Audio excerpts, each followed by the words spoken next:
Olá pessoal, tudo bem? Nós estamos no nosso vídeo sobre ansiedade, nossa série de vídeos sobre ansiedade.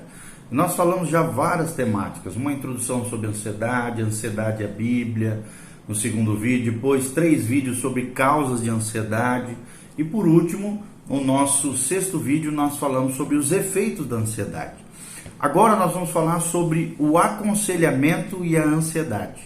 Como é que nós, terapeutas, cristãos, homens e mulheres maduros na fé, conselheiros cristãos, psicólogos cristãos, psicanalistas, diversas profissões, que ajudam pessoas com relação à ansiedade, como é que nós podemos aconselhar pessoas, como é que podemos ser realmente efetivos na ajuda daquelas pessoas que estão sofrendo com ansiedade crônica, que gera, como nós já vimos, uma série de anomalias na vida comportamental da pessoa, na vida biológica, fisiológica da pessoa, na alma, em várias esferas da vida humana.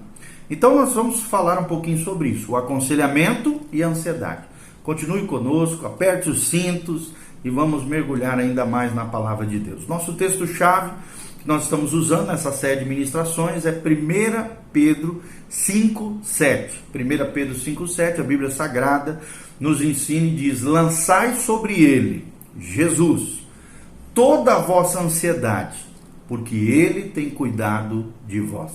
Lançai sobre ele toda a vossa ansiedade, porque ele tem cuidado de vós.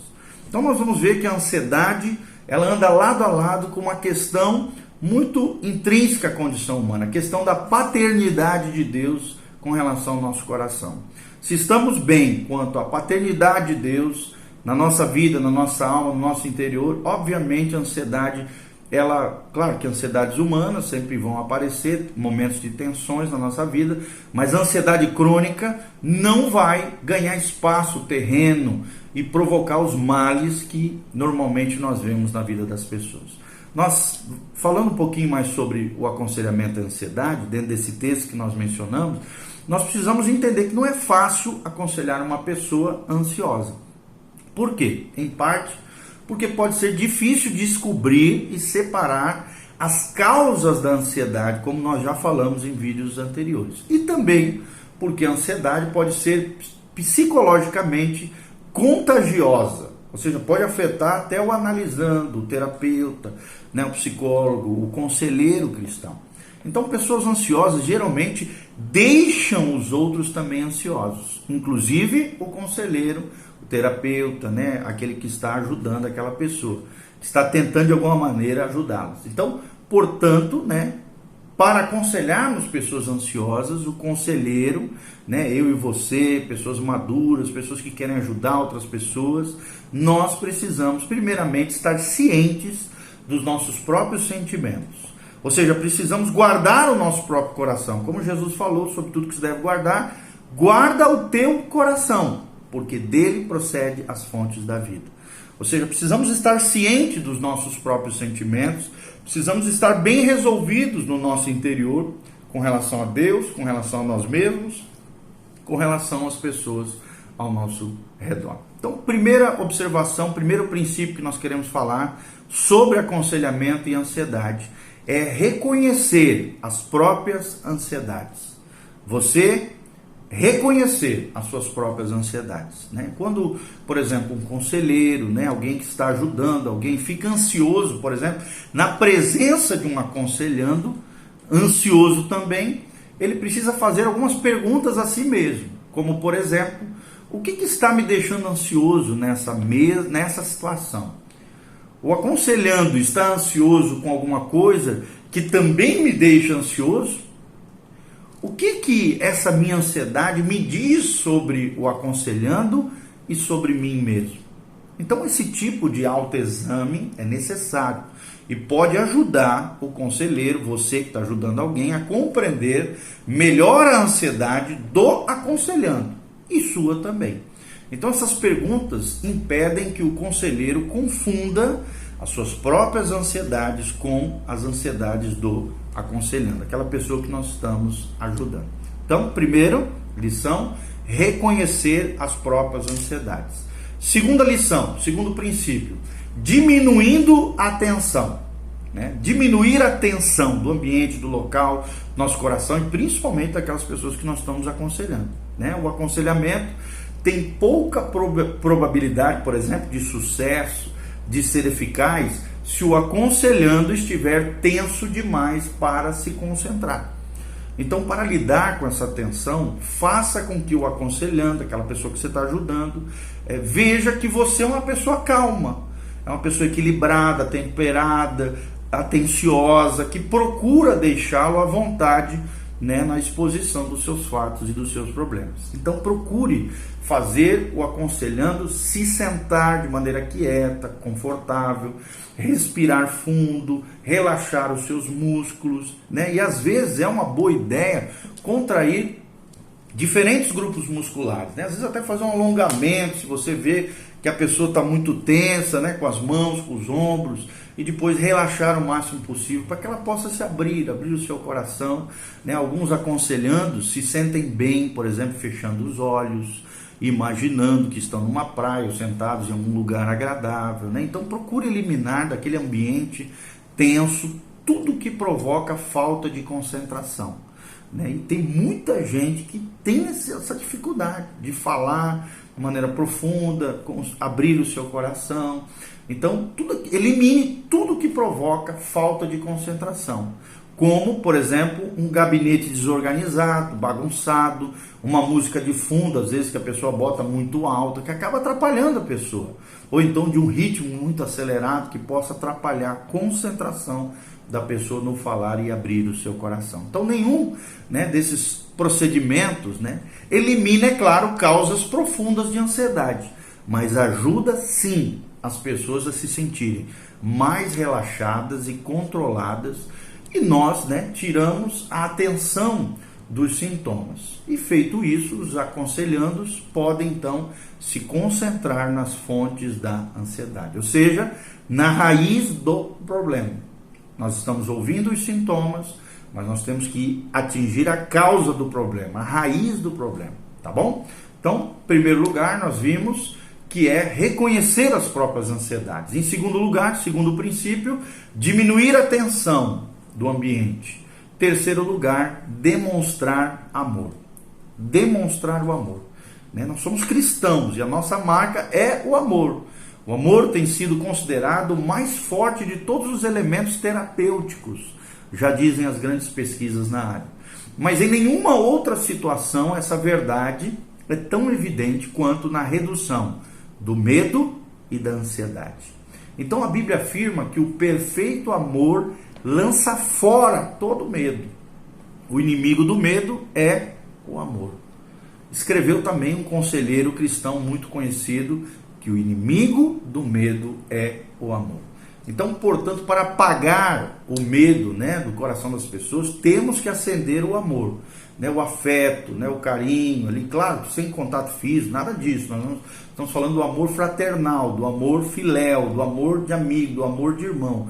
O amor é uma autodoação. Não estamos falando do eros, do amor erótico, nada disso, né? O amor é uma autodoação. O medo é autoproteção. O amor se move em direção dos outros. O medo se afasta dos outros. Então, quanto maior o medo, menor o amor. Quanto maior o amor, menor o medo. Então, o conselheiro pode ajudar, sim, a afastar o medo e a ansiedade do coração das pessoas, demonstrando uma mistura de amor, compreensão e paciência com aquela pessoa que você está aconselhando. Os aconselhandos também, né, as pessoas que nós estamos ajudando, podem ser apresentados, é claro, ao amor e auxílio que vem de quem? De Cristo.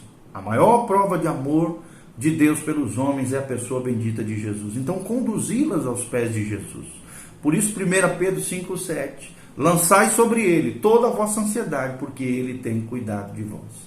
Então, é nosso dever como conselheiros cristãos apresentar esse amor maravilhoso e o auxílio que vem de Jesus de Nazaré, o nosso Senhor e nosso Salvador. Além disso, pessoas ansiosas também podem encontrar alívio quando são incentivadas a praticar ações que demonstrem amor para com as outras pessoas. Então, nós precisamos incentivar isso. As pessoas se realizarem, se descobrirem, serem incentivadas a praticar ações que demonstrem amor para com as outras pessoas.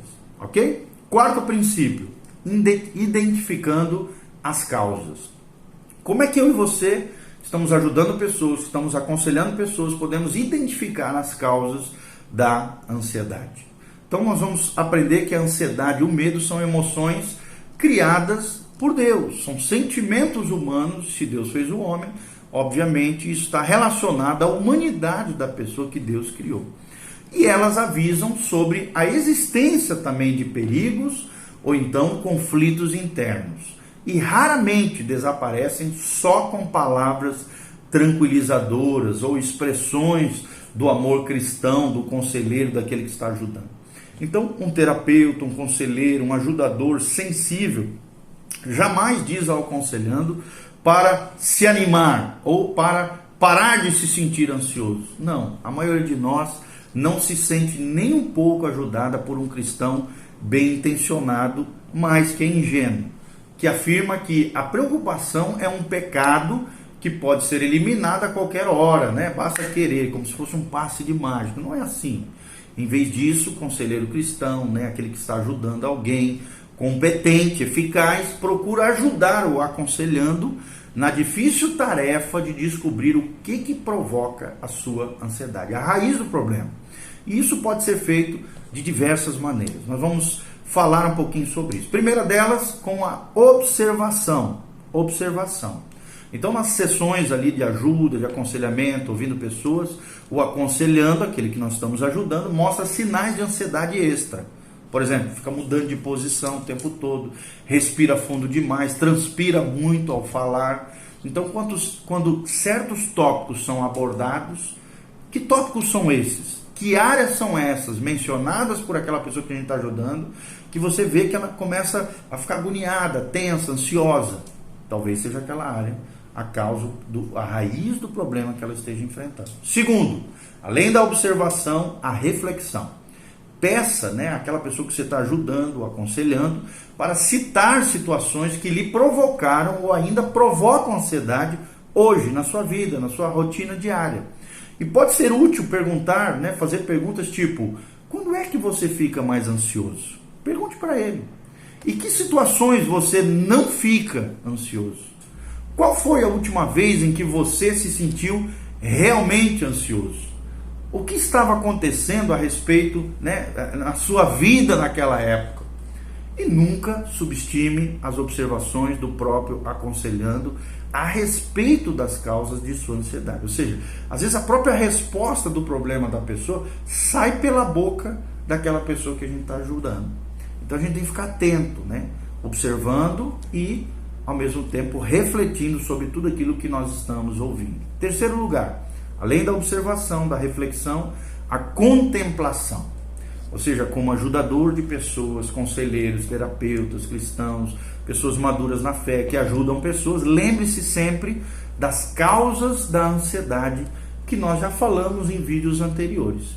Pergunte a si mesmo se alguma delas poderia estar gerando ansiedade no seu aconselhando. Mencione para eles alguma delas. Faça anotações daquilo que já foi abordado nesses vídeos sobre ansiedade. Comente alguns desses assuntos e fique observando se a pessoa demonstra sinais de ansiedade quando responde às perguntas.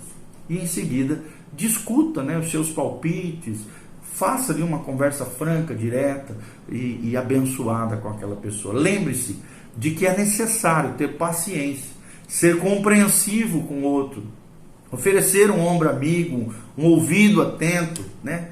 E por quê? Porque a sua própria natureza, a ansiedade surge em resposta a ameaças vagas e às vezes difíceis de se identificar. Então, se pressionarmos demais aquela pessoa que nós estamos ajudando, aconselhando, dizendo: saia dessa logo, ou anda logo, me diz o que está vendo, nós vamos aumentar ainda mais a tensão, a ansiedade, criar mais confusão e arriscar perder ou alienar a pessoa ansiosa. Lembrando que a alienação é sair para fora de si, como se fosse um mundo fantasioso, num mundo paralelo, num mundo para fora de si, alienar a pessoa ansiosa, que nós estamos tentando ajudar. Então, mais uma vez, é importante enfatizar a paciência e o amor. Fala comigo, paciência e amor.